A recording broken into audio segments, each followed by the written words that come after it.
नमो नमः मास्टर्स। स्वागत है आपका पीएमसी हरियाणवी के इस यूट्यूब चैनल पे। और वनस्पति विज्ञान की इस श्रृंखला में आज हम बात कर रहेंगे क्वांटम लाइफ के 12वें एपिसोड की। ब्रह्मऋषि पितामह पत्री जी और डॉक्टर संगीता नेहरा मैम के आशीर्वाद और मार्गदर्शन की वजह से हम आप सबके समक्ष इस श्रृंखला को लाने में सक्षम हुए हैं। तो क्वांटम लाइफ क्या है? क्वांटम लाइफ वह जीवन है जो पूर्णतः जागरूकता के साथ जिया जाता है, और सिर्फ जागरूकता ही नहीं, पूर्णतः चेतनता के अंदर जिया जाता है। जागरूकता किसके प्रति? हमारे खुद के प्रति और हमारे आसपास के जितने लोग हैं, जितने पेड़ पौधे हैं, जितने पेड़ पौधे हो गए और हमारे पशु पक्षी, सब आसपास का जितना भी पर्यावरण है उसके प्रति।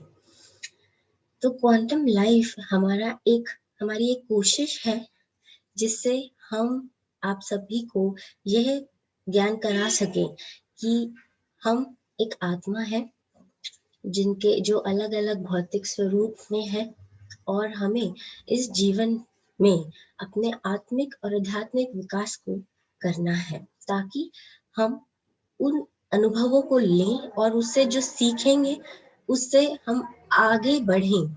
अपनी जो आत्मिक विकास की जो सीढ़ी है, जो एक सीढ़ी है, और हम वो चढ़ें। तो क्वांटम लाइफ के 3 पहलू हैं: आयुर्वेद, पिरामिड और क्वांटम। ये 3 पहलू हैं जिनको साथ एक साथ मिलाने के बाद हम एक स्वस्थ और खुशहाल जीवन जी सकते हैं। तो सबसे पहले आयुर्वेद का ये जब खंड है, उसमें मैं डॉक्टर पूजा शरण को बुलाना चाहूंगी कि वो आए और शाकाहार के बारे में हमें कुछ ज्ञान विस्तार पूर्वक दे। डॉक्टर पूजा। नमस्कार, मैं पूजा शौरान, BAMS फाइनल ईयर की स्टूडेंट। आज मैं आपके सामने शाकाहार टॉपिक पर अपने विचार प्रस्तुत करना चाहूँगी। तो सबसे पहले हम बात करेंगे कि वेजिटेरियनिज्म या शाकाहार आखिर है क्या।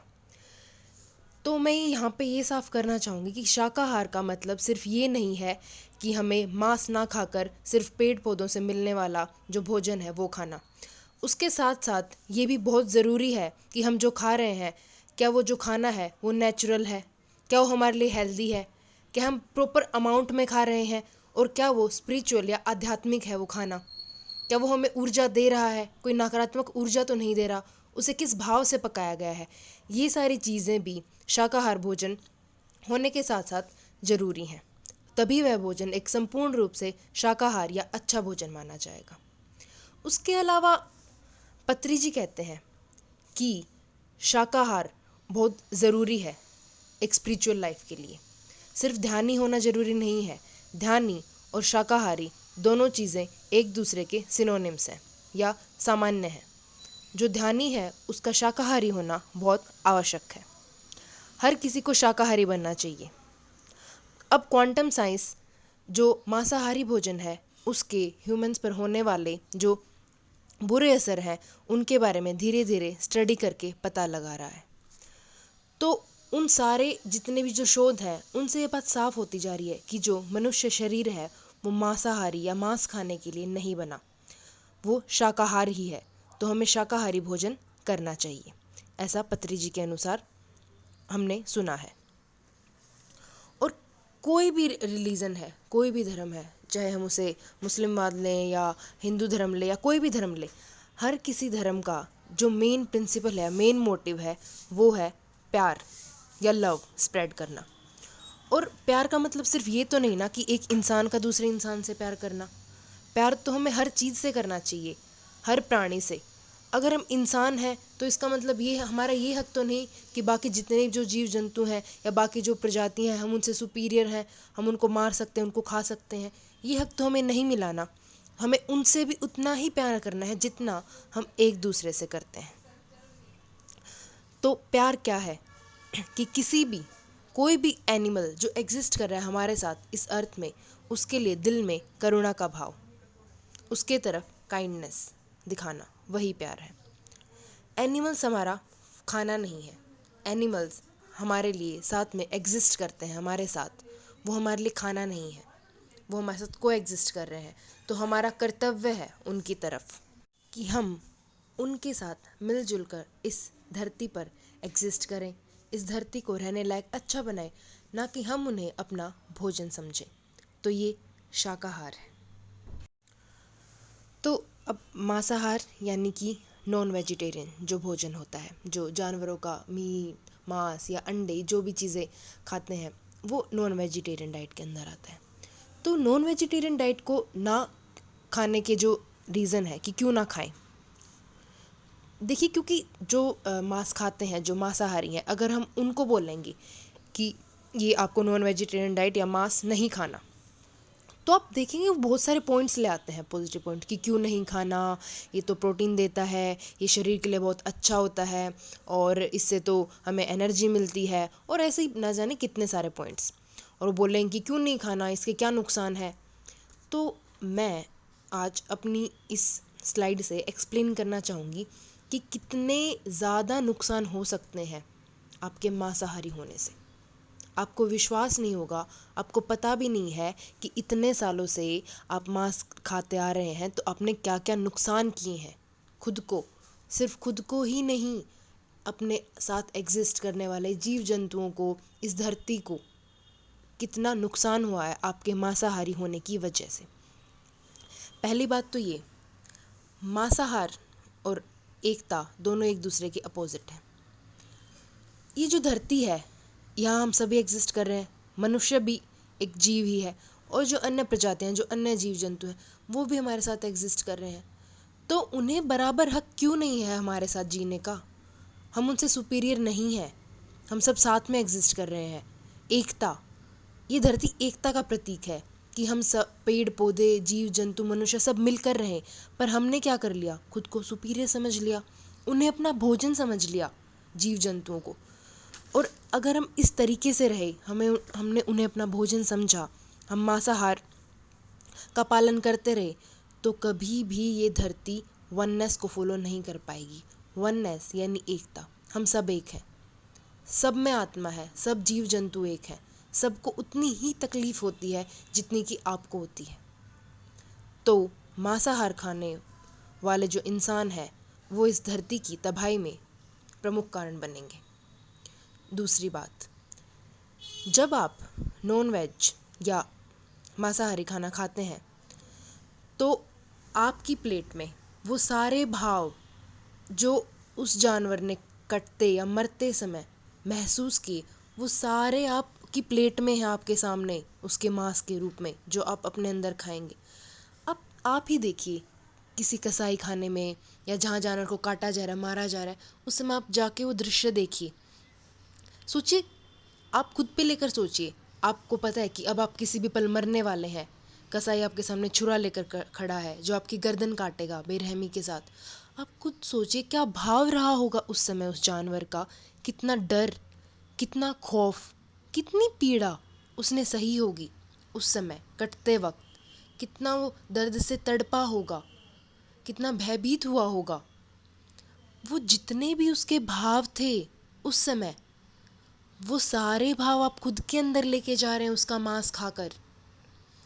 मरते समय उसने जो भी चीज़ें अनुभव की, उनकी वजह से उसके शरीर से बहुत ज़्यादा हार्मफुल केमिकल्स या टॉक्सिन्स रिलीज़ होंगे, वो भी आपके अंदर जाएंगे। और उसके साथ साथ ये सारी नकारात्मक ऊर्जाएं आप अपने अंदर लेकर जाएंगे जब आप उस भोजन का सेवन करेंगे। क्या ये सुनने के बाद भी, आप खुद ही डिसाइड कर लीजिए सुनने के बाद, क्या अब भी आप मांसाहारी बनना चाहते हैं? अब भी आप नॉन वेज खाना कंटिन्यू रखेंगे ये सब बातें जानने के बाद भी? और अगर अब भी आप ये सोच रहे हैं कि हाँ, ये सब सुनने के बाद भी मैं नॉन वेज खा सकता हूँ, तो मेरे हिसाब से आपको एक बार वहाँ जाकर देखना चाहिए जहाँ पे इनको काटा जा रहा है, इनको आपका भोजन बनाने के लिए वहाँ पर प्रताड़ित किया जा रहा है। उस जगह जाकर एक बार आपको देखना चाहिए कि उसके बाद भी आपकी हिम्मत हो पाएगी इस मांसाहार भोजन को खाने की। तीसरी बात, ये तो आपने सुना है कि जिस भाव से भोजन हम बनाते हैं, वही भाव खाने वाले के अंदर भी जाते हैं। ये चीज़ 100% सच है, वरना माँ के हाथ का खाना इतना स्वादिष्ट क्यों लगता। वैसा स्वाद दुनिया में कहीं भी नहीं मिलता, क्योंकि जिस प्यार और प्रेम के साथ हमारी माँ हमारे लिए खाना बनाती है, उतने शायद प्यार और प्रेम के साथ कोई और नहीं बना सकता। तो जो खाना बना रहा है, खाना बनाते वक्त उसके जो भाव हैं, जिस भाव के साथ वो खाना बना रहा है, वो उस खाने में आते हैं। और जो खाना खाने वाला है, उसको भी वैसी ही ऊर्जा या वैसे ही भाव अपने अंदर मिलते हैं। जो भी इंसान मीट बना रहा है या जिसने उसको काटा है, अब वो एक मर्डरर है, क्योंकि वो इतने सालों से जानवरों को मार रहा है, उनको मांस के लिए काट रहा है। वो बेरहम है, उसके दिल में कोई रहम, कोई दया नहीं है। तो सोचिए, एक इस तरीके का इंसान जो पता नहीं अपने अंदर कितनी नेगेटिव एनर्जी, कितनी नकारात्मक ऊर्जा लिए बैठा है, वो आपके भोजन को छू रहा है, उसके द्वारा आपका भोजन बनाया जा रहा है। तो जो पहले से मैंने आपको बताया था कि उस जानवर को काटते वक्त जो उसने डर, खौफ या भय, पीड़ा जो सही, उसके साथ साथ ये जो इंसान जो उस मांस को बना रहा है, उस जानवर को मार रहा है, उसकी नकारात्मक ऊर्जा भी उस खाने के अंदर आ गई, और तब जाके वो खाना आप तक पहुंचता है। आप अंदाज़ा भी लगा सकते हैं अमाउंट ऑफ इम्प्योरिटी जो उस भोजन की है, उस नॉन वेज भोजन की जो आप इतने चाव से खाते हैं। एक बार अंदाज़ा लगा कर देखिए कितनी नकारात्मक ऊर्जाएं दे रहा है वो आपको, सिर्फ जीभ के स्वाद के लिए, सिर्फ इसलिए इतनी खुद के अंदर नेगेटिविटी, इतनी इम्प्योरिटी आप लेंगे। सोचिए, क्या आप सही हैं? और चलिए, ये तो बात होगी जो खाना आपको क्या ऊर्जाएं दे रहा है, इम्प्योर है, इन सब बातों की। मैंने सुना है जो नॉन वेज खाने वाले हैं उनसे मेनली कि हम इसलिए खाते हैं, इससे एनर्जी मिलती है, हमें प्रोटीन मिलता है, ये मिलता है, वो मिलता है। आप एक छोटे से उदाहरण से समझिए। एक जनरेटर है जो 220 वोल्ट का करंट हैंडल कर सकता है, या मान लीजिए यूपीएस है जो 220 वोल्ट का करंट हैंडल कर सकता है, पर हम उसे 20,000 वोल्ट का करंट दे देते हैं। क्या होगा इस केस में? सीधी सी बात है, फ्यूज हो जाएगा, सहन नहीं कर पाएगा। यही चीज़ आपके साथ है। अगर हमारा सिस्टम डिज़ाइन किया हुआ है वेजिटेरियन फूड के लिए, उतनी ही एनर्जी के लिए, बट नॉन वेज फूड खा के हम उसके अंदर खा के क्या डंप करके, नॉन वेज फूड अपने अंदर डाल के हम उसे ज़रूरत से ज़्यादा एनर्जी दे रहे हैं, और उसके नतीजे तो आप सबको पता ही हैं, जो बहुत सालों बाद हम इतनी सारी बीमारियों के रूप में भुगतते हैं। पूरा डाइजेस्टिव सिस्टम क्रैश हो जाता है, वो नहीं संभाल सकता। क्यों हम अपने शरीर को, अपने मन को, अपनी आत्मा को कष्ट दें ये नॉन वेज खाना खाकर, जब इसके इतने सारे नकारात्मक रूप हैं। हमने बात की नॉन वेज खाने से होने वाले नुकसान की, तो जो शाकाहार है उससे फ़ायदा क्या होता है, या जो वेजिटेरियन डाइट है वो हमें क्या बेनिफिट्स देती है। सबसे पहली बात तो ये, जो वेजिटेरियन बॉडी होती है ना, जो सिर्फ शाकाहार का पालन करते हैं, वो सबसे ज़्यादा हेल्दीएस्ट बॉडी होती है। आप खुद एग्जांपल्स देख लीजिए। इस कोरोना के टाइम पे जो इंसान केवल वेज डाइट को फॉलो कर रहा है, और उसके मुकाबले जो नॉन वेज डाइट फॉलो कर रहा है, वेज डाइट फॉलो करने वाले ज़्यादा प्रोटेक्टिव हैं। हम ये सोचते हैं ना कि नॉन वेज खा के हमें इम्यूनिटी मिलती है स्ट्रॉन्ग, ऐसा नहीं है, ये बहुत गलत है। आप शोध उठाकर देख सकते हैं, जो वेज डाइट फॉलो करने वाले लोग हैं वो ज़्यादा हेल्दी रहते हैं, उनके पास ज़्यादा इम्यून पावर होती है, वो वायरस, बैक्टीरिया या जितनी भी बीमारियां हैं उनसे लड़ने की क्षमता उनमें ज़्यादा होती है। आप ये चीज़ समझिए प्लीज़, कि बिना वेजिटेरियन डाइट फॉलो किए आप कुछ भी अचीव नहीं कर सकते। आपका आहार आपकी जीवन का आधार है, ठीक है? और अगर आप आहार सही नहीं रखेंगे तो आपका आधार नहीं रहेगा, और फिर तो जीवन का कोई फ़ायदा ही नहीं ऐसा जीवन जीने का। वेजिटेरियन लाइफस्टाइल को फॉलो करना एक बेसिक नीड है, और ये बहुत आवश्यक है। ये नहीं कि सिर्फ वेजिटेरियन डाइट खा लिया आपने तो इसका मतलब ये है कि हाँ, आपने 2 दिन बासी रखी सब्जी जो रेफ्रिजरेटर में रखी है वो भी खा ली, और आपको 4 रोटियों की भूख थी, आपने 5 रोटियां खा ली, और आप कोई भी केमिकल्स वगैरह लगे हुए जो गेहूं है या सब्जी है उसको खा रहे हैं, या 2 दिन बासी सब्जी रखी आपने उसको बनाया और उसको खा लिया, या बासी चावल रोटी आप ये इसका बिल्कुल भी मतलब नहीं है। मेक श्योर कि शाकाहार भोजन भी आप कर रहे हैं तो ताज़ा हो, लाइव फूड हो। अब मान लीजिए आप शाकाहार खा रहे हैं पर वो लाइव नहीं है, या कहें कि बासी है, रेफ्रिजरेटर में स्टोर किया हुआ है, तो उसका कोई फ़ायदा नहीं है, वो भी आपको नकारात्मक ऊर्जा ही देगा। तो ये बहुत ज़रूरी है कि केमिकल्स, पेस्टिसाइड या फर्टिलाइज़र से बना हुआ खाना, ये सब छोड़ के जो ऑर्गेनिक फूड है, फ्रेश फूड है, वो खाएं। सीजनल जो सब्जियां हैं वो लाएं, फ्रूट्स लाएं, उनको लाने के कुछ घंटों के अंदर बनाएं और खा लें। अगर आपने सब्जी बनाई है, सब्जी बनाने के भी 2 घंटे के अंदर उसे खा लें।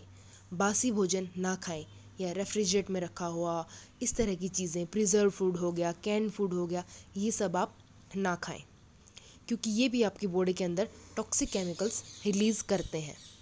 और कहते हैं ना, जैसा होगा मन वैसा होगा तन।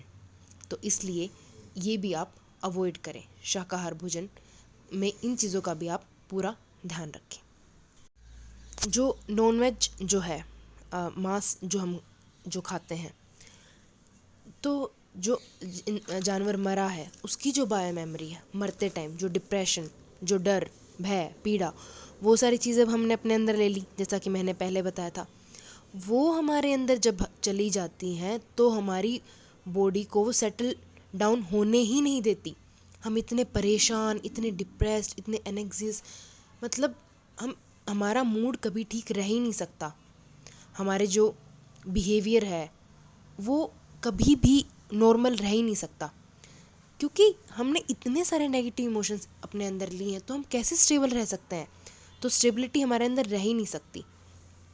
जो हमारी कॉन्शियसनेस है, हम कभी भी अपनी कॉन्शियसनेस या अवेयरनेस में नहीं रह सकते। हम हमेशा अनअवेयरनेस में हमारी ज़िंदगी निकाल देंगे, और वो हमारी बॉडी ही नहीं, हमारे माइंड को भी डिप्रेशन, फियर, एंग्जायटी, इन सब से बांध के रखेगा। ये सारे थॉट्स, नेगेटिव थॉट्स हमारे माइंड में जनरेट होते रहेंगे और साथ साथ हमारी बॉडी को भी इफेक्ट करते रहेंगे। और इससे उल्टा जो शाकाहार है, वो जब हम खाते हैं, शाकाहार के साथ साथ जो लाइव फूड है, जो ताज़ा भोजन जब हम करते हैं, उससे हम अवेयरनेस के साथ हमारी ज़िंदगी जीते हैं। हमारे जो थॉट्स हैं वो प्योर होते हैं, हमारा जो माइंड है वो स्टेबल रहता है, कॉन्शियस रहता है, हम अवेकन स्टेट में रहते हैं, और हम उसके साथ साथ एनर्जी एक्सपीरियंस करते हैं, पावर फील करते हैं अपने अंदर। ये वेजिटेरियन लाइफस्टाइल के फ़ायदे हैं, और सिर्फ एक वेजिटेरियन पर्सन ही एनलाइटमेंट अचीव कर सकता है। आपने कभी सोचा है कि जितने भी मास्टर्स हैं, बुद्ध हैं या महावीर हैं, सभी शाकाहारी क्यों थे? कोई तो कारण होगा इसके पीछे, क्योंकि मांसाहारी रहकर इंसान कभी भी हायर स्टेट ऑफ कॉन्शियसनेस या एनलाइटमेंट अचीव कर ही नहीं सकता। अगली चीज़, जो वेजिटेरियन फूड है वो नेचुरल है, नेचुरली उगता है, हमारे खाने के लिए बना है, तो हमारा जो डाइजेस्टिव सिस्टम है वो ऑलरेडी उसके लिए डिज़ाइन है। तो उसका प्रॉपर डाइजेशन होना, और उसे में हमारी जितनी भी न्यूट्रिशन रिक्वायरमेंट है, एनर्जी रिक्वायरमेंट्स है, वो बहुत अच्छे से पूरी हो जाती हैं, तो हमारी बॉडी के लिए हेल्पफुल है। इसके साथ साथ जो हमें डिप्रेशन हो गया, फियर हो गया, एग्रेशन हो गया, जितने भी जो नेगेटिव इमोशंस है, ये सब सप्रेस हो जाते हैं।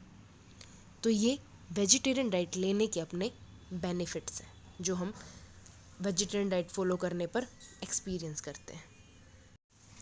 मैंने आपको वेज और नॉन वेज, मांसाहार और शाकाहार का कॉन्सेप्ट समझाया। अब यहाँ पे एक बात और मैं आपको समझाना चाहूँगी, जो आजकल मैं बहुत कॉमन ऑब्ज़र्व कर रही हूँ, वो है ओवर ईटिंग, या ज़रूरत से ज़्यादा खा लेना। अब लोग सोचते हैं कि सैलेड है, या कुछ भी ले लीजिए, सैलेड या फ्रूट ही ले लीजिए, कि ये तो सेहत के लिए बहुत अच्छा है, तो मैं बहुत सारा खा लूँ। तो उन्हें जितनी भूख नहीं है उससे ज़्यादा वो खा रहे हैं। ये देखिए, एक मॉडर्न डिजीज़ है ये, ओवर ईटिंग करना, कि खाना रखेंगे नहीं या किसी को देंगे नहीं, बचा है तो उतना ही खा जाओ। अगर फ्रूट है, वेजिटेबल है, या कोई हेल्दी चीज़ है, मान लिया आपकी बॉडी के लिए अच्छा है, पर एक लिमिट तो है ना। एक्सेस में कुछ भी अच्छा नहीं है। बेशक से वो हेल्दी फूड है, पर अब कितनी अमाउंट में ले रहे हैं, ये चीज़ भी उतनी ही मैटर करती है जितनी कि ये कि आप क्या खा रहे हैं। ठीक है, तो ओवर ईटिंग को अवॉइड करना चाहिए। किसी भी खाने को, चाहे वो शाकाहार हो, मांसाहार हो, उसको ओवर खाना, ज़रूरत से ज़्यादा खाना गलत है। ये हमारे लिए तो बहुत सारी प्रॉब्लम क्रिएट करेगा ही, जैसे कि डाइजेशन नहीं हो पाएगा इसका प्रॉपरली टाइम से, और हमें फुलनेस फील होगा अपने टमी के अंदर। और इसके साथ साथ हम वो जो फूड है जो हमने ओवर खाया, बिना भूखे हमने खाया, उससे किसी और की भूख मिट सकती थी जो सच में भूखे हैं, जिनको भोजन नहीं मिल पा रहा। कितने लोग हैं जो भूख से मर रहे हैं, उनको भोजन नहीं मिल पाता, और हम ओवर ईटिंग करके उनकी संख्या और बढ़ा रहे हैं। जबकि हम लिमिट में खा के इस चीज़ को रेगुलेट कर सकते हैं। इससे हमारा भी फ़ायदा होगा और उनका भी फ़ायदा होगा। और ये चीज़ हमें कभी सिखाई नहीं गई, या हमने कहें कि हमने कभी सीखी ही नहीं कि हमें कितना खाना चाहिए, जबकि हमारे शरीर को पहले से पता है कि हमें इतना खाना है, इसलिए हमें पेट भरा या हमारा मन भर जाता कि और नहीं खाना। पर नहीं, हम अपनी इग्नोरेंस के चलते और खाते रहते हैं, और खाते रहते हैं। कोई चीज़ टेस्टी लग रही है, अच्छी लग रही है, खा रहे हैं। तो ओवर ईटिंग एक एक्सप्रेशन ऑफ ग्रीड है। ये दिखाता है कि आप कितने लालची हैं। तो फूड की रिस्पेक्ट कीजिए, उसे वेस्ट मत कीजिए। हमारी बॉडी अफोर्ड ही नहीं कर सकती ओवर ईट करना। हम नीड के अकॉर्डिंग ना खा के ग्रीड के अकॉर्डिंग खाएंगे तो बॉडी कैसे इस चीज़ के साथ कंपीट करेगी। हमें तभी खाना चाहिए जब हमें भूख लगी हो। ये नहीं कि पूरा दिन जब भी किचन में जा रहे हैं कुछ खा लिया, जब भी आपके सामने कुछ रखा है खा लिया, हर 2 घंटे बाद, हर 1 घंटे बाद कुछ खा रहे हैं। नहीं, हमें इग्नोरेंस के साथ नहीं खाना। कितने अमाउंट में खाना है, किस टाइम खाना है, क्या खाना है, इस चीज़ का ध्यान रखना बहुत बहुत बहुत आवश्यक है। क्योंकि मान लीजिए अब एक वेजिटेरियन है, ठीक है, आप बहुत ये मानते हैं। पहली बात तो इसमें कोई गर्व वाली बात नहीं कि हाँ एक वेजिटेरियन, अच्छी बात है वेजिटेरियन है, मीट नहीं खाते, पर ये एक नॉर्मल चीज़ है कि आप वेजिटेरियन हैं। ये आपके लिए ही अच्छा है और एनवायरनमेंट के लिए भी अच्छा है। पर आप एक वेजिटेरियन होने के साथ साथ आप खाने को लेकर पागल हैं। मतलब आप क्या, अब बहुत ज़्यादा फूडी हैं कि जितना आया उतना खा रहे हैं, हर टाइम खाते जा रहे हैं और अपना पैसा खाने खाने पे लगा रहे हैं, और हाँ नए नए फूड एक्सप्लोर कर रहे हैं जीभ के लिए। तो अगर आप जीने के लिए खाइए, खाने के लिए मत जिए। इस चीज़ पे प्राउड मत फील करें कि मैं वेजिटेरियन वेज डाइट खा रहा हूँ, अच्छी हेल्दी डाइट खा रहा हूँ, तो मैं मन करे उतना खाऊं। बहुत सोच समझ के अपना खाना खाएं, उसका अमाउंट, उसका प्रोपोर्शन, उसका टाइमिंग, टाइप ऑफ फूड, सब कुछ सोच समझ के खाएं। और लास्ट में मैं आप सब से रिक्वेस्ट करना चाहूँगी कि प्लीज़ प्लीज़ इस चीज़ को समझिए। जो नॉन वेज फूड है, जो वायलेंस बेस्ड फूड है, किसी को मार के, किसी की जान लेकर जो हम भोजन खा रहे हैं, वो एक भोजन नहीं है, वो एक केमिकल है जो हमारे शरीर को भी टॉक्सिंग करेगा, उसके साथ साथ इकोसिस्टम में भी इम्बैलेंस लेकर आएगा। तो प्लीज़ मैं आप सबसे हाथ जोड़ के रिक्वेस्ट करना चाहूँगी कि हम शाकाहार या वेजिटेरियन फूड ही खाएं, वही हम डाइट लें और इस अर्थ को और इकोसिस्टम को बचाने में अपना कंट्रीब्यूशन दें। Thank you. मैं सभी को धन्यवाद देना चाहूँगी इतने अच्छे से सुनने के लिए। और अब मैं इनवाइट करना चाहूँगी मेरी दोस्त रश्मि को। Namo Namaः. Myself Rashmi Gill. I am a student of PMS from National College of Ayurveda, Barwala Hisar. आज मैं आप सभी को क्वांटम फिजिक्स के इस सीरीज में प्लांट्स और वाइटल एनर्जी के बारे में बताना चाहूंगी। प्लांट्स जिन्हें हम निर्जीव की तरह समझते हैं, जो हमारी सांसों से लेकर हमारे भोजन तक हमारी सहायता करते हैं, किसी भी डिजीज कंडीशन में या फिर डेली रूटीन में जो हमारी सहायता करते हैं, और वो किस प्रकार हमारे शरीर के लिए लाभदायक है, इसके बारे में मैं बताना चाहूंगी। So I am showing my slides. आज मैं क्वांटम फिजिक्स की क्लासेस में प्लांट्स और वाइटल एनर्जी के बारे में बताना चाहूंगी। पृथ्वी पर सभी जीवित प्राणी 5 महाभूतों से बने हैं, अर्थात इत्थर आकाश महाभूत, एयर वायु महाभूत, फायर अग्नि महाभूत, वाटर जल महाभूत और लैंड पृथ्वी महाभूत। अर्थात इन्हीं 5 से हमारा अस्तित्व है और इन्हीं में हमें विलीन हो जाना है। इसीलिए कहते हैं कि हम इसी मिट्टी से बने हैं और इसी में मिल जाएंगे। अर्थात मृत्यु के बाद जब ये शरीर है, यह अपने अपने स्थान पर वापस चला जाएगा। जैसे कि हम जानते हैं, हमारा जो शरीर है वो 5 शरीरों का मेल है। फिजिकल, जो हम देख सकते हैं, हमारी outer appearance. Vital, mental, supramental और ब्लिस बॉडी। इन 5 शरीरों के बारे में हम पहले क्वांटम फिजिक्स में डिस्कस कर चुके हैं, पहले के लेक्चर्स में। फिजिकल बॉडी रिप्रेजेंटेशन है वाइटल और मेंटल बॉडी की। मतलब जो भी हम सोचते हैं, जो भी हम महसूस करते हैं, वही हमारे शरीर पर दिखता है। जिस प्रकार जब भी हम खुश होते हैं, हमारे फेस पर, हमारे शरीर पर एक ग्लो दिखाई देता है। तो इसका अर्थ यही है कि जो फिजिकल बॉडी है वो एक रिप्रेजेंटेशन है the vital body which carries the blueprint of biophysical function. अर्थात जो वाइटल बॉडी है वो स्वयं हमारी सोच से निर्धारित होती है। जैसा हम सोचते हैं, जैसे हम हैं, वैसे ही हमारे शरीर का ओरा होगा, अर्थात वाइटल बॉडी होगी। जैसा हम इस फोटो में देख सकते हैं, ये इंसान के बैठने की आकृति बनाई हुई है और इसके साथ भिन्न भिन्न रंगों को दिखाया गया है। प्रत्येक रंग किसी न किसी सोच को दिखाता है, दर्शाता है। जैसे कि सबसे पहले है रेड कलर। रेड कलर उस इंसान को दर्शाता है जो हमेशा किसी न किसी दूसरे इंसान की मदद करने में सहायता के लिए तत्पर रहता है। इसके साथ है ऑरेंज कलर। ऑरेंज कलर जो दूसरों की मदद करने में अपना बेस्ट देने की हमेशा कोशिश करते हैं। इसके बाद है येलो कलर।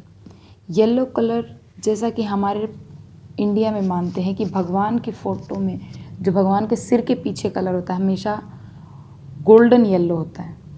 वो दिखाता है spiritual nature of a person, means हम अध्यात्म से, आत्मा से कितने जुड़े हैं। इसके बाद है येलो कलर जो कि हमारे स्पिरिचुअल स्टेटस को दिखाता है। इसके बाद है ग्रीन कलर। ग्रीन कलर का मतलब होता है सिखाना, दूसरे को हील करना, दूसरों की मदद करना, इस चीज़ के लिए। इसके बाद है blue colour, colour of spirit world, अर्थात जो आत्मलोक, आत्म संसार का कलर माना गया है ब्लू को, नीले कलर को। ऐसे ही ये अलग अलग कलर अलग अलग स्टेटस को दिखाते हैं। जैसे कि डल रेड जो होगा मीन्स ब्राउनिश, वो हमारी डिजीज़ स्टेट को दिखाएगा। फॉर एग्जांपल कैंसर में जब बैड रेड होगा मीन्स थोड़ा मड्डी सा, तो वो दिखाएगा हमारे बैड टेम्पर को। इसी प्रकार पिंक कलर वो हमारी इमेच्योरिटी को दिखाता है। अर्थात जैसे कि पौधों में, ये बात थी हम इंसानों की, पौधों में भी इसी प्रकार होता है। जैसे कि फर्स्ट फोटो में आप देख रहे हैं एक लाइन के साथ ये फूल है, मीन्स इस पेड़ पे ये फूल है और इनके साथ ब्लू लाइनिंग है, ये इसका ओरा है, मीन्स वाइटल एनर्जी है। अब सबसे पहले हम बताएंगे कि साइंटिस्ट ने किस प्रकार पौधों में लाइफ को ढूंढ लिया है। सबसे पहले एक साइंटिस्ट बैक्स्टर, जिन्होंने 1966 में पहली बार पौधों के साथ एक्सपेरिमेंट किया।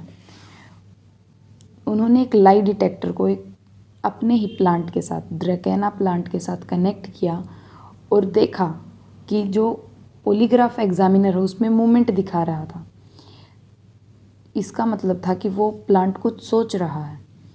फिर उसने मीन्स बैक्स्टर ने यह बताया कि अगर पौधों के पास आँखें नहीं हैं पर फिर भी वो मतलब सोच सकते हैं, तो उसका मानना था कि हमारे पास जो 5 ज्ञानेंद्रियां हैं वो लिमिटिंग फैक्टर हैं। मतलब हम उन 5 ज्ञानेंद्रियों के साथ जो देखते हैं, जो सुनते हैं, उसी को सोचते हैं। पर शायद पौधों के पास आँखें नहीं हैं, तो क्या पता वो हमसे भी ज़्यादा अच्छे से चीज़ों को फील कर सकते हो, सोच सकते हो। इसके बाद एक साइंटिस्ट डॉक्टर हॉवर्ड मिलर, उन्होंने बताया कि प्रत्येक कोशिका सेल में अपनी ही एक समझ होती है, अपनी एक कॉन्शियसनेस होती है, जो कि सभी की लाइफ में सेम होती है। इंसानों में भी, पौधों में भी, जानवरों में भी, कीट पतंगों में भी, हर चीज़ में। इसके बाद वोगल और डॉक्टर पीटर प्रिंसटन ने बताया कि प्लांट कैन रीड माइंड, मतलब प्लांट आपका दिमाग पढ़ सकते हैं। ऐसा उन्होंने एक एक्सपेरिमेंट के ज़रिए बताया। वोगल ने एक प्लांट की लीफ को पकड़ा और उसे काटने के लिए सोचा, तो प्लांट ने मूवमेंट शो की पॉलीग्राफ एग्जामिनर पे। फिर उसने सोचा ये मूवमेंट शो कर रहा है, अगर मैं इसको फिर से काटने की सोचूंगा तो देखूंगा क्या होगा।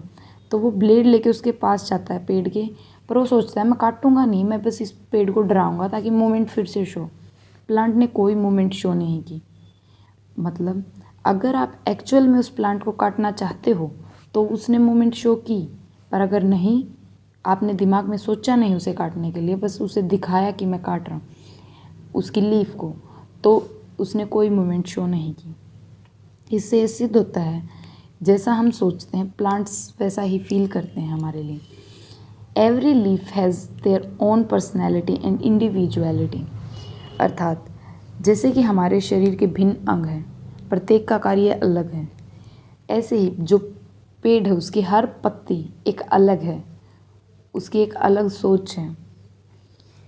वोगल और बैक्स्टर ने साथ मिलकर यह डिसाइड किया और एक हाइपोथेसिस बनाया कि हम प्लांट से कनेक्ट हो सकते हैं। मतलब जैसे कि पहले के ज़माने में जब भी कोई ध्यान करते थे तो वो पेड़ के साथ बैठकर समाधि लगाकर ध्यान करते थे। इस चीज़ को भी वोगल ने और बैक्स्टर ने एक्सेप्ट किया कि प्लांट्स उन्हें अपनी फीलिंग्स के साथ जोड़ लेते हैं। Fourth slide, does plant have vital energy, अर्थात पौधों का भी अपना एक आध्यात्मिक, अपना एक ओरा होता है। जैसे कि ओरा को फाइंड करने के लिए किर्लियन फोटोग्राफी की सहायता ली जाती है।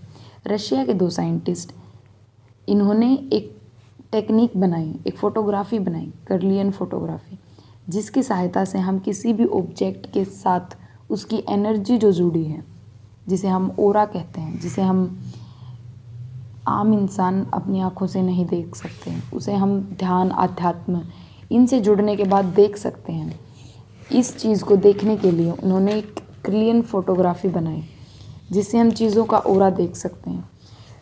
तो जैसा कि आप देख सकते हैं इन फोटोज़ में, सेब का ओरा, लहसुन का, ऐसे ही लीव्स का ओरा, इन सब चीज़ों का अलग अलग ओरा जब मेज़र किया गया, जब देखा गया फोटोग्राफी के द्वारा, तो उन्हें पता लगा कि प्लांट्स के पास भी एक वाइटल एनर्जी है।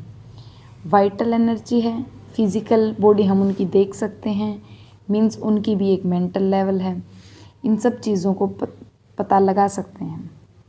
5th स्लाइड, इसमें हम डिस्कस करेंगे वाइटल एनर्जी शो ओरा। जो भी वाइटल एनर्जी, अर्थात जो भी इस पौधे के साथ में दिख रहा है, वो एक डिफरेंट कलर है और हर डिफरेंट कलर एक डिफरेंट चीज़ को दिखाएगा। मतलब जो वाइटल एनर्जी है वो हमारे मेंटल और वाइटल स्टेटस को शो करते हैं हमारे फिज़िकल लेवल पे। जैसे कि यहाँ पे अलग अलग रंग हैं और उनके साथ अलग अलग बातें जुड़ी हैं। जैसे कि रेड में है करेज, साहस, पैशन, किसी भी चीज़ को करने का जज्बा, डिज़ायर, हम कुछ करना चाहते हैं उसके लिए हमारी लगन, will, driven, power, vitality, strength, leadership. जब भी हम किसी चीज़ के साथ रेड ओरा को देखते हैं तो उस रेड ओरा की प्रेजेंटेशन इन चीज़ों से होती है। अगर कोई किसी इंसान में लीडरशिप क्वालिटी है तो उसका ओरा रेड दिख सकता है। इसी प्रकार पौधों के साथ भी यही है। जब पौधे खुश होते हैं या फिर किसी चीज़ से घबरा जाते हैं, जब हम उन्हें काटने की सोचते हैं तो वो डिफरेंट ओरा शो करते हैं। अब हम 6th स्लाइड पर आते हैं, प्लांट्स वाइटल एनर्जी।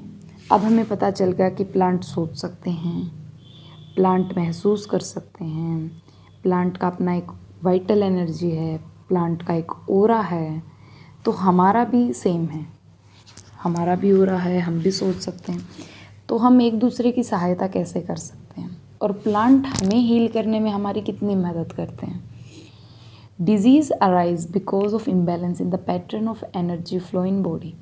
मतलब जब भी हमें कोई बीमारी होती है तो वो हमारे शरीर, हम बोलते हैं कि शरीर में कुछ गलत चल रहा है, वो एक्चुअली हमारी जो शरीर में ऊर्जा का संचार है वो गलत होता है। अर्थात या फिर हम कुछ गलत सोच रहे होते हैं, या फिर हमारी जो एनर्जी है उसमें कहीं ना कहीं रुकावट होने की वजह से हमें बीमारियां होती हैं। Plants are true holistic medicines. जैसे कि मैं एक आयुर्वेदा स्टूडेंट हूँ और इंडिया में हम डिजीज़ के लिए सबसे पहले होम रेमेडीज़ को रिकमेंड करते हैं। होम रेमेडीज़ मतलब कि हम किसी भी प्लांट के एक्सट्रैक्ट को यूज़ करेंगे, जैसे कि जूस पीना, उसे हम सवरस बोलते हैं आयुर्वेदा में।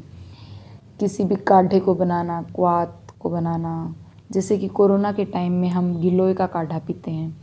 ये सब चीज़ें हैं जो हमारी इम्यूनिटी बूस्ट करती हैं, हमें हेल्दी रखने में हेल्प करती हैं। तो जो प्लांट्स हैं वो एक होलिस्टिक मेडिसिन्स हैं, सबसे पहले सबसे ज़रूरी मेडिसिन्स हैं। Plants vital energy is able to take care of all over 5 bodies. Means plants के इंटेक से हम अपनी 5 बॉडीज़ को बैलेंस कर सकते हैं और उनकी टेक केयर कर सकते हैं। Vital energy of plant help in balancing vital physical bodies and energies. जैसा कि मैंने कहा, हम 5 बॉडीज़ को, उसके साथ ही फिजिकल और वाइटल भी आ गए, तो हम अपनी बॉडी को प्लांट्स की बॉडी से जो एक्सट्रैक्ट है उसके साथ हील कर सकते हैं। अब मैं बताना चाहूँगी कुछ बातों के बारे में, जैसे कि हम एलोपैथी को इंस्टेंट क्योर बोलते हैं। मीन्स जब भी कोई इमरजेंसी कंडीशन होती है तो हम आयुर्वेदा की बजाय एलोपैथी को रेकमेंड करते हैं, पर ऐसा नहीं है। हर चीज़ के अपने इफ़ेक्ट होते हैं। आयुर्वेदिक मेडिसिन्स भी कुछ ऐसी हैं जो हम सडन यूज़ कर सकते हैं, जैसे कि एर्निका सनफ्लावर की फैमिली का एक प्लांट है जिसको हम first aid means emergency condition में भी यूज़ कर सकते हैं। जब भी कोई घाव हुआ, शॉक हुआ, ट्रॉमा हुआ, बर्न हुआ, कुछ भी कंडीशन हो हम उसमें यूज़ कर सकते हैं, ये हेल्पफुल होगा। धन्यवाद इस क्वांटम सीरीज को सुनने के लिए। हमें प्लांट्स के लिए भी हमेशा थैंक यू करना चाहिए।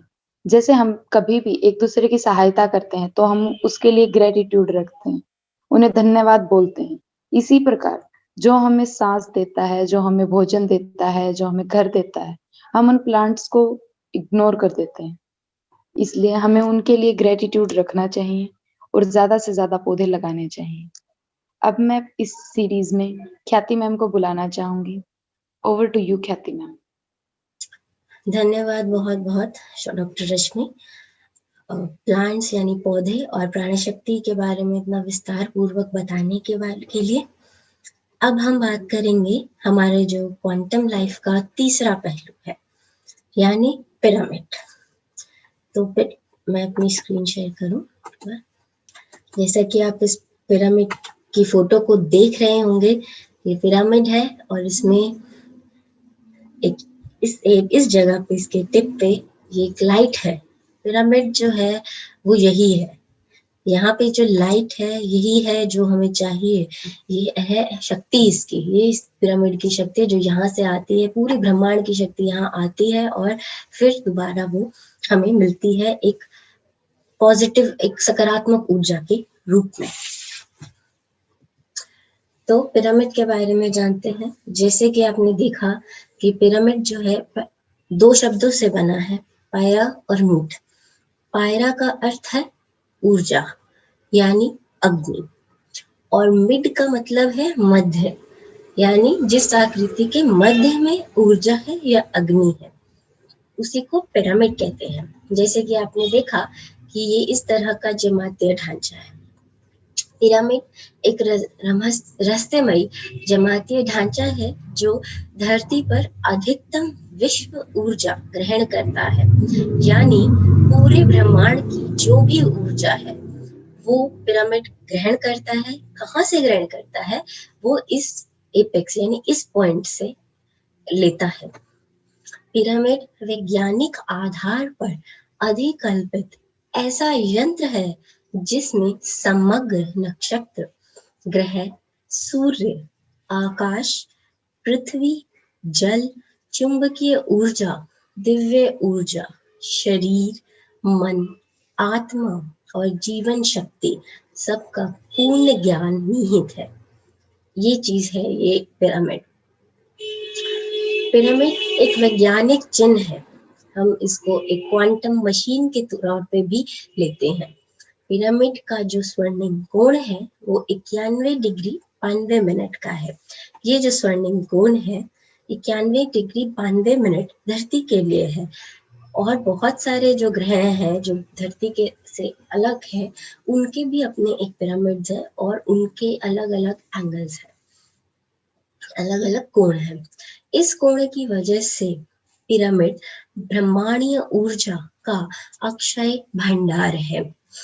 पिरामिड माप गणना सूत्र कुछ इस प्रकार है कि उसका किनारा आधार से 0.51 इससे मल्टीप्लाई करना है और ऊंचाई को आधार से इससे मल्टीप्लाई करना है।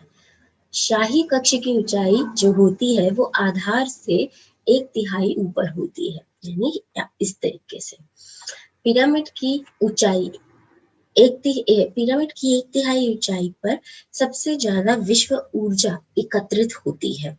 जैसा कि मैंने अभी बताया कि जो किंग्स चैम्बर या शाही कक्ष होता है उसकी ऊंचाई 1/3 पिरामिड से 1/3 ऊंचाई पे होती है, और इस 1/3 ऊंचाई के नाम को किंग्स चैम्बर कहा जाता है, जहां पे विश्व की सबसे ज्यादा विश्व ऊर्जा होती है, या फिर इसको शाही कक्ष कहा जाता है। यहाँ पर जब कोई ध्यान करता है तो अत्यधिक ऊर्जा प्राप्त होती है।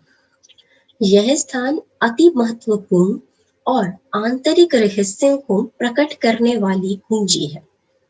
पिरामिड के अंदर जो भी वस्तु रखी जाती है उसकी अणु गुणवत्ता बनी रहती है। पिरामिड के नीचे या उसके अंदर बैठकर ध्यान करने से साधकों को गहनता की अनुभूति होती है। आप समझिए इस बात को, ये जो पिरामिड है हम पिछले कई एपिसोड से इस पे बारे चर्चा कर रहे हैं और जान भी रहे हैं कि कितने फायदे हैं पिरामिड्स के, कहाँ कहाँ इसको इस्तेमाल किया जा सकता है। लेकिन सबसे ज्यादा जरूरी क्या है पिरामिड को इस्तेमाल करने में? स्वस्थता, मतलब, और दूसरा आध्यात्मिक विकास। क्योंकि जब हम इसके अंदर बैठ के ध्यान करते हैं तभी हमें वो ऊर्जा महसूस होती है, हम उसे अपने अंदर भी महसूस कर सकते हैं, और जब ध्यान होगा ऐसे तो बहुत ही गहन ध्यान लगता है। तो ये जो आप देख रहे हैं ये कुछ इसकी 4 मीटर पिरामिड बेस का एक नमूना है कह सकते हैं। तो ये इस तरीके से होता है।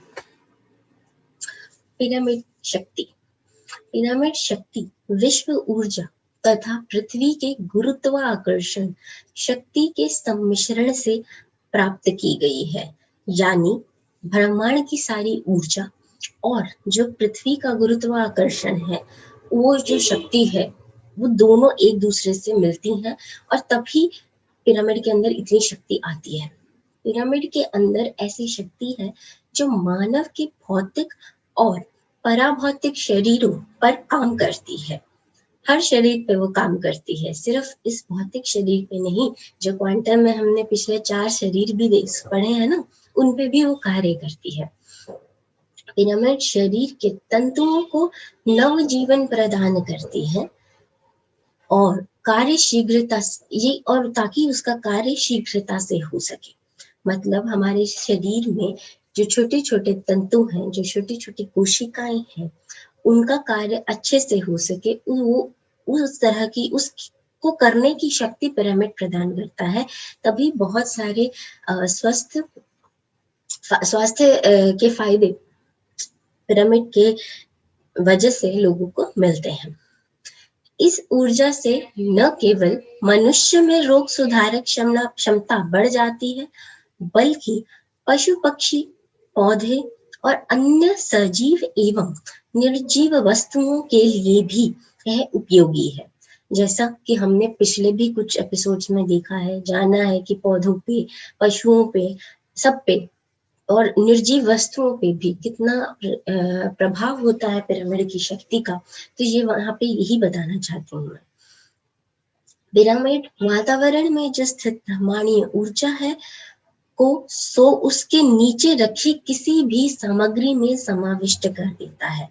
यानी जब हम पिरामिड के नीचे कुछ भी रखते हैं तो ब्रह्मांड की जो भी ऊर्जा है, जितनी ऊर्जा है, सकारात्मक ऊर्जा को वो उसके अंदर समाविष्ट कर देता है। यह ऊर्जा की तरंगे खुली आंखों से दिखाई नहीं देती, लेकिन जड़ चेतन पर इसका प्रभाव देखा जा सकता है।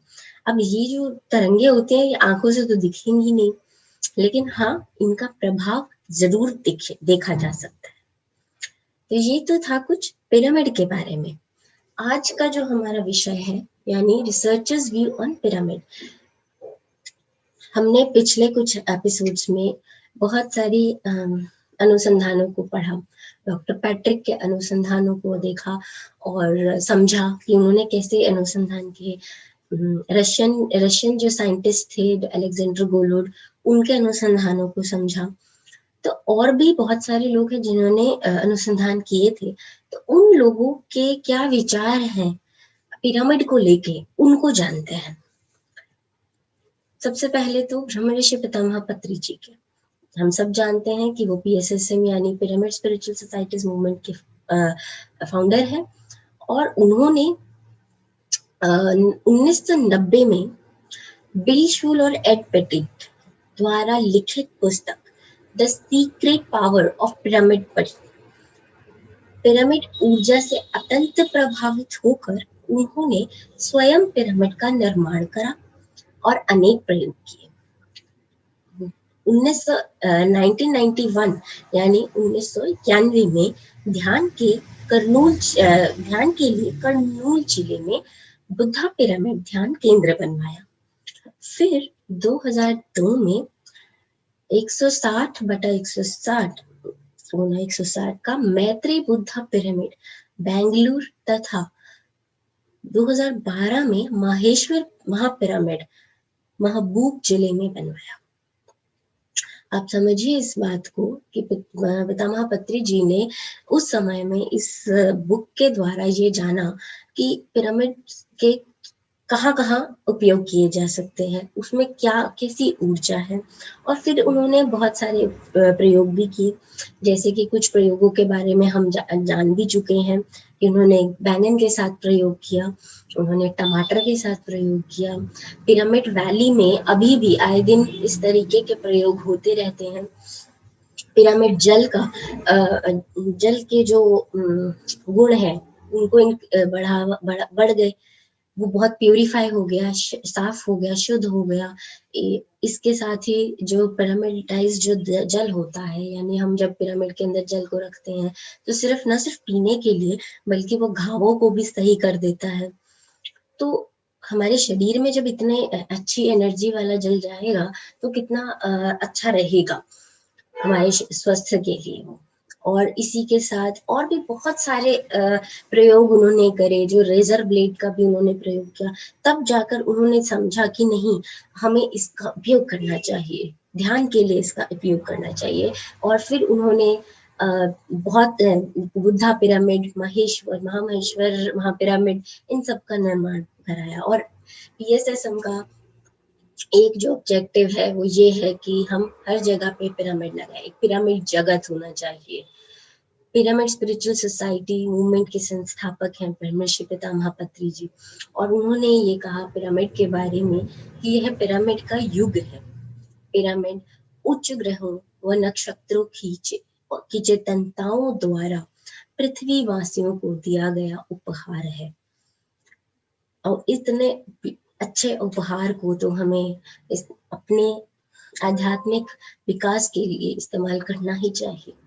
पिरामिड दूसरे ग्रहों और नक्षत्रों से सूचना ग्रहण करने वाला एक शक्तिशाली एंटीना है, जहां पर ग्रहों व नक्षत्रों के द्वारा सूचनाओं का आदान प्रदान होता है।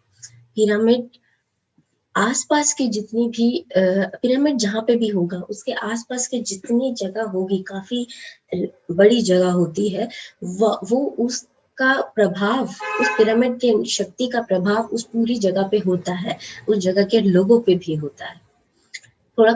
अब वो हर चीज पे डिपेंड करता है वो कितना होता है, वो वहां पे वो स्थित रहती हैं चीजें।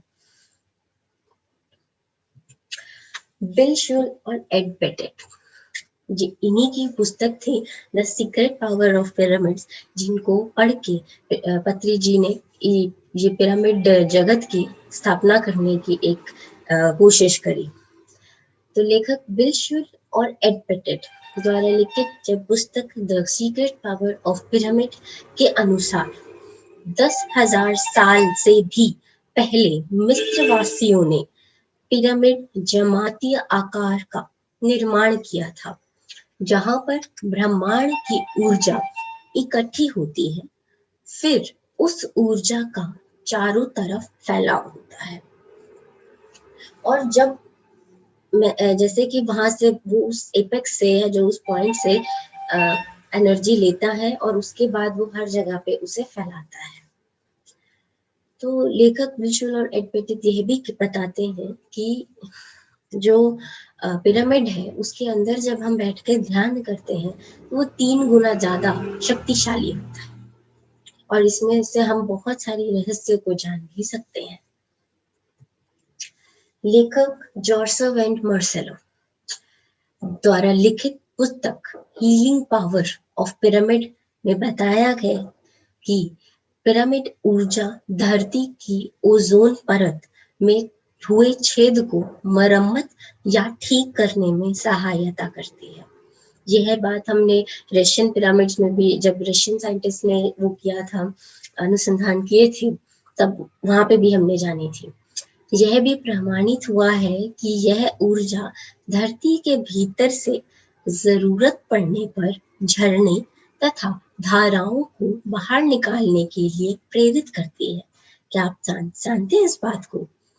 बहुत ही विचित्र है, लेकिन ये है सच कि जब भी धरती को जरूरत पड़ेगी तो वो वहां अंदर से झरनों को, धाराओं को बाहर निकालेगी। लेखक कहते हैं कि पिरामिड युग का समय आ चुका है। पिरामिड ऊर्जा का प्रयोग सभी प्राणियों को स्वास्थ्य बनाए रखने के लिए, पर्यावरण का संतुलन बनाए रखने के लिए, भोजन तथा पानी के पोषक तत्वों को लंबे समय तक प्राकृतिक रूप से सुरक्षित रखने के लिए किया जा सकता है। इस चीज के बारे में भी हम काफी बात कर चुके हैं। पिरामिड नए युग में मनुष्य के प्रत्येक आवश्यकता को पूरा कर सकता है। आवश्यकता को पूरा कर सकता है। आवश्यकता, लोभ नहीं, लालच नहीं, आवश्यकता। अनेक प्रकार के छोटे बड़े पिरामिड बनाकर अमूल्य शाश्वत ब्रह्मांड ऊर्जा घर घर में प्राप्त हो सकती है। थोड़े धन खर्च से धरती तथा प्राणियों का स्वास्थ्य बना रह सकता है। कितना अद्भुत है ये। लेखक डॉलरस कैनन द्वारा लिखित पुस्तक कन्वोल्यूटेड यूनिवर्स में बताया है कि पिरामिड का आकार सूक्ष्म शरीर की यात्रा में सहायक होता है। जो सूक्ष्म शरीर है हमारा, उसकी यात्रा, जिसको हम क्वांटम वर्ल्ड में, क्वांटम के बारे में पढ़ते हुए भी समझते हैं, जो हमारी जो सूक्ष्म शरीर होता है। इसलिए पिरामिड का निर्माण किया गया था। आज धरती पर कुछ क्षेत्रों में इन पर फिर से खोज की हो रही है। लेखक ने बताया कि जैसे ही कोई व्यक्ति पिरामिड के अंदर प्रवेश करता है, उसको ब्रह्मांड की ऊर्जा प्राप्त होती है, जो कि उस व्यक्ति को स्वस्थ रहने के लिए जरूरी होती है।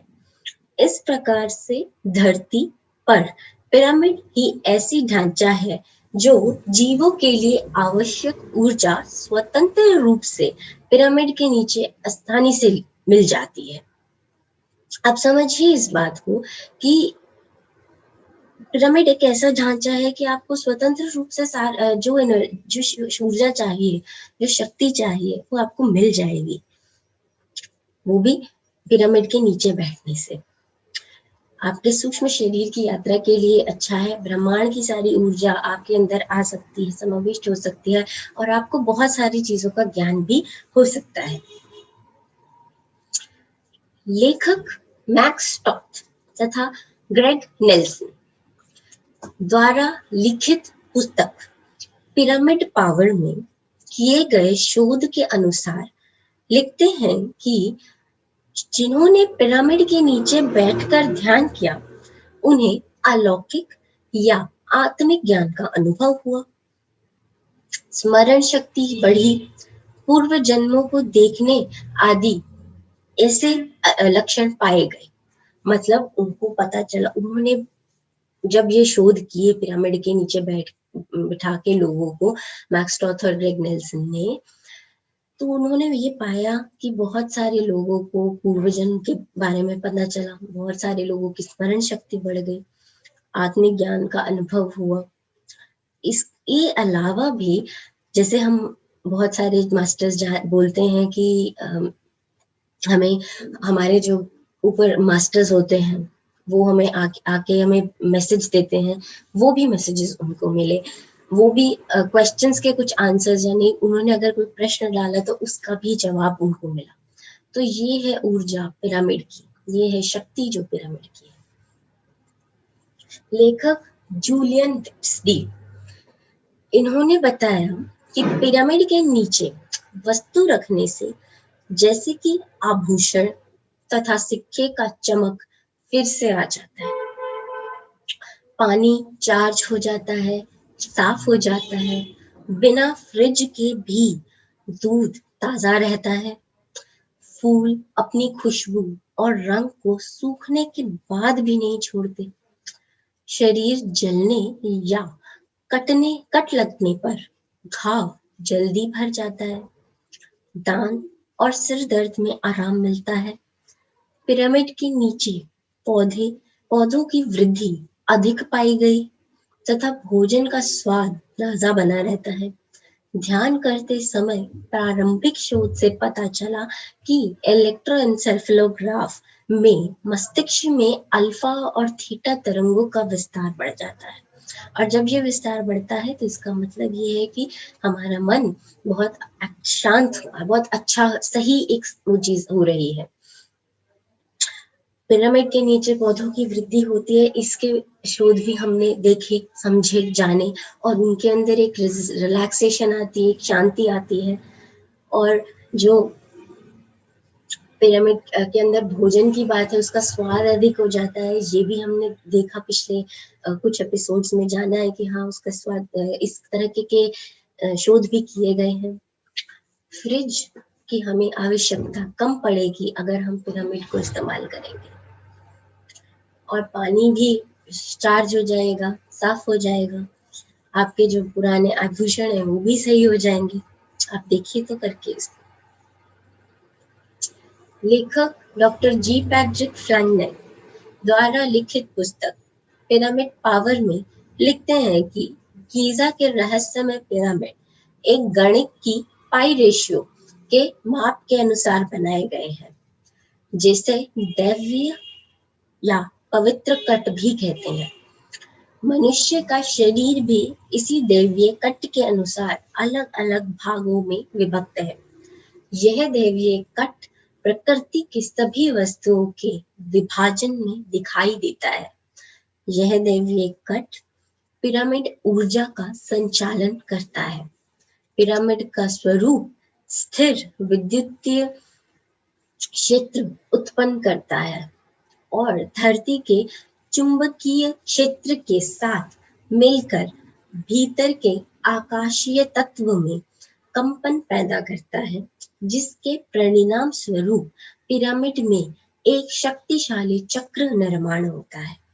क्या आप समझ सकते हैं इस बात को कि एक सेक्रेड कट यानी एक दिव्य पवित्र कट होता है जो पाई रेशियो के अनुसार बनाया गया है, और वो कट हम सबके अंदर है। हम सब में वो कट पाया जाता है, तभी तो हम उससे प्रभावित होते हैं, हम उस ऊर्जा से प्रभावित होते हैं।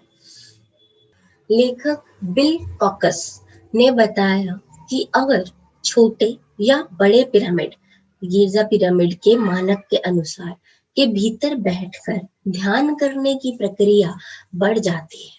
अब हम बात करते हैं कि ध्यान प्रक्रिया बढ़ जाती है, 3 गुना ज्यादा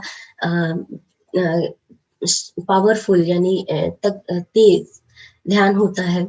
उन्होंने अपने शोध के में पाया कि मस्तिष्क में अल्फा थीटा तरंगों का विस्तार बढ़ जाता है। कितने सारे शोधकर्ता हैं जिन्होंने यही चीजें पाई। ऐसा तो नहीं हो सकता कि सब झूठ बोल रहे हैं या कुछ हो रहा है, नहीं, वो सब सच बोल रहे हैं, क्योंकि एक ही चीज मिल रही है, कोई नई अलग चीज भी मिलती है, लेकिन वही चीज मिलती है जो ये पहले को मिली, जो बाद में भी मिली, एक ही चीज मिलती है। पिरामिड के नीचे पौधों की वृद्धि अधिक होती है और भोजन का स्वाद ताजा बना रहता है। और आप समझिए, हम इतनी बार पे भी बता रहे हैं, तो यानी ये जो हमारी बेसिक नीड्स है ना, इन नीड्स को आज के समय में इतना प्रॉब्लम आ रही है कि हंगर की प्रॉब्लम है, लोगों को खाना नहीं मिल रहा है, और हम कई लोग जो हैं जो बहुत ऊंचे उसमें है, वो खाना वेस्ट कर रहे हैं। ऐसे वेस्टेज का क्या फायदा? क्यों वेस्ट कर रहे हैं भाई? टेस्ट नहीं आ रहा या कुछ भी है। टेस्ट कब आएगा? टेस्ट तब आएगा जब आप खाना दिल से बनाएंगे, और थोड़ा उसमें अगर आप पिरामिड का इस्तेमाल करना शुरू करें तो हो सकता है वो खाना आपको अच्छा लगे, क्योंकि वो उसका स्वाद बढ़ा ही देगा। शीला स्ट्रेंडर और लेन शर्डर जो यूरोप से हैं, उनकी एक किताब है psychic discoveries behind the iron curtain. वो कहती हैं कि जो गीजा के जो ग्रेट पिरामिड्स हैं इजिप्ट की, जिनको 7 वंडर्स ऑफ द वर्ल्ड में भी गिना गया है, वो उसके अंदर जो एनर्जी है, जो ऊर्जा है, वही जो है वो भौतिक, रासायनिक और जो जैविक प्रणालियां जो हमारे शरीर में चल रही हैं, उन पर प्रभाव डालती है, और उनके प्रभाव डालने से हमारा जो शरीर है वो स्वस्थ बनता है। और जो पूरी पिरामिड है वो सारे ब्रह्मांड की जो ऊर्जा है उसको हमें देते हैं, रिफ्लेक्ट करते हैं। जो सूरज है या और भी जो भी हमारे आसपास नक्षत्र हैं, उन सब की एनर्जी को, उन सब की ऊर्जा को वो हमें देते हैं। तो डॉक्टर गोहेड का एक एग्जाम्पल है कि उन्होंने देखा, जब वो पिरामिड के उस पे काम कर रहे थे इंस्टॉलेशंस में, तो उन्होंने पाया और टाइम्स ऑफ लंदन के साथ इस बात को शेयर भी किया कि जो उन्होंने वहां देखा, वो वहां पिरामिड में जो भी हो रहा था, तो वो जितने भी हम उन्होंने लॉज, साइंस के लॉज और इलेक्ट्रॉनिक्स के जो नियम बनाए थे, उन सबको डिफाइन कर रहा था, वो सबको पीछे छोड़ रहा था। तो यानी इतनी रहस्यमयी ऊर्जा है, इतनी रहस्यमय चीज है ये पिरामिड कि हम अगर ह्यूमन माइंड जो है, हम उसे ऊपर ऊपर से देखेंगे तो हमें कुछ समझ नहीं आएगा, पर अगर हम उसको डीप में जाके देखेंगे तब हमें ये समझ में आएगा कि नहीं, पिरामिड में ध्यान करने से आध्यात्मिक विकास होगा, और वही हमें हमारी सही जगह पे लेके जाएगा, हमारे जीवन का, इस जीवन का लक्ष्य भी बताएगा, और आगे हमें कहाँ जाना है उसका भी रास्ता दिखाएगा। तो आज का ये सेशन मैं यहीं समाप्त करूंगी इस छोटे से मैसेज के साथ कि पिरामिड जो हीलिंग के लिए है, या जो हम पिरामिड इस्तेमाल करते हैं, वो क्यों ध्यान के लिए सबसे ज्यादा जरूरी है। किसी भी इलाज के लिए, कुछ भी, हमारे सोल के लिए, हमारी आत्मा के लिए, ध्यान करने के लिए ये पिरामिड्स बहुत जरूरी है। तो आप भी अपनी जिंदगी में इनको डालना शुरू कीजिए। ध्यान करते समय ही सही, पिरामिड कैप लगा सकते हैं या पिरामिड के अंदर ध्यान कर सकते हैं, आपको असीम शांति का अनुभव होगा। इसी के साथ आज का ये जो सेशन है हमारा क्वांटम लाइफ का, वो हम समाप्त करते हैं और उसको विराम देते हैं। हम उम्मीद करते हैं कि आपको इनसे बहुत बहुत फायदा मिल रहा होगा, और अगर आपके कोई क्वेश्चंस है तो आप कमेंट सेक्शन में बता सकते हैं, हम कोशिश करेंगे कि उनका आंसर दे पाए। और अगले हफ्ते फिर मिलेंगे इसी समय पे। नमस्ते। हरियाणा